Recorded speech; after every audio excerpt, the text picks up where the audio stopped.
10ஆம் வகுப்பு தமிழ் புத்தகத்தில் பழைய புத்தகத்தில் வந்து பார்த்தீங்கன்னா மாணிக்கவாசகர் அவர்களை பற்றின தகவல்கள் இருக்கும். ஸோ அதை பற்றி நம்ம தெரிஞ்சுக்குவோம்.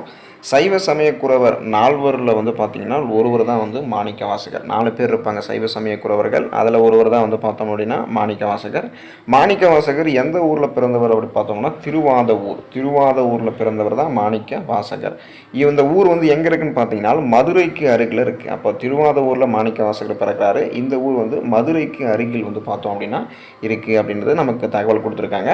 மாணிக்கவாசகர் வந்து பண்ணார் அப்படின்னா அரிமர்த்தன பாண்டியன், அந்த அரிமர்த்தன பாண்டியனிடம் வந்து தலைமை அமைச்சராக பணியாற்றியவர் தான் யாரு? இந்த மாணிக்கவாசகர்.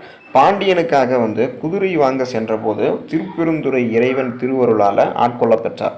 அப்போ அந்த திருப்பெருந்துறை இறைவனரால் ஆட்கொள்ளப்பட்டு அந்த இறைவனை வந்து மெய்யுருக பாடி கசிந்து கண்ணீர் மழுக அழுது தொழுதார் இவர் வந்து. அதனால தான் மாணிக்கவாசகரை வந்து அழுது அடியடைந்த அன்பர் அப்படின்னு சொல்லுவாங்க. இது ரொம்ப ரொம்ப இம்பார்ட்டன்ட். டிஎன்பிஎஸ்சியில் ரிப்பீட்டடாக கேட்கக்கூடிய கொஸ்டின். அழுது அடியடைந்த அன்பர் யார்? மாணிக்கவாசகர். திருவாசகமும் திருக்கோவையாரும் மாணிக்கவாசகர் அருளியவை. அப்போ திருவாசகமும் திருக்கோவையாரும் மாணிக்கவாசகர் அருளியவை. அப்போ இந்த 2 நூல்களுமே வந்து யார் எழுதுனதுன்னா மாணிக்கவாசகர் தான் எழுதியிருப்பாங்க.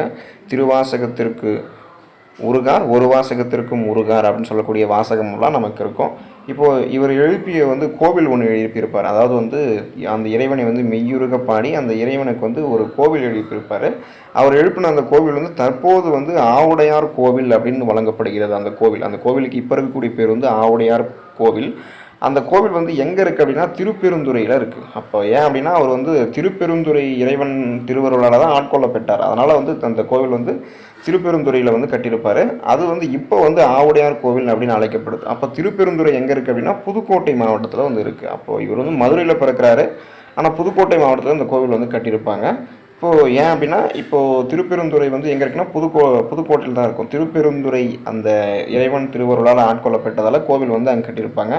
இப்போது மாணிக்கவாசகருடைய காலம் வந்து பார்த்திங்கன்னா 9ஆம் நூற்றாண்டு வந்து பார்த்தோம்னா மாணிக்கவாசகருடைய காலம். ஸோ இப்போ இந்த மாதிரி பழைய புத்தகத்திலும் தகவல் இருக்குது.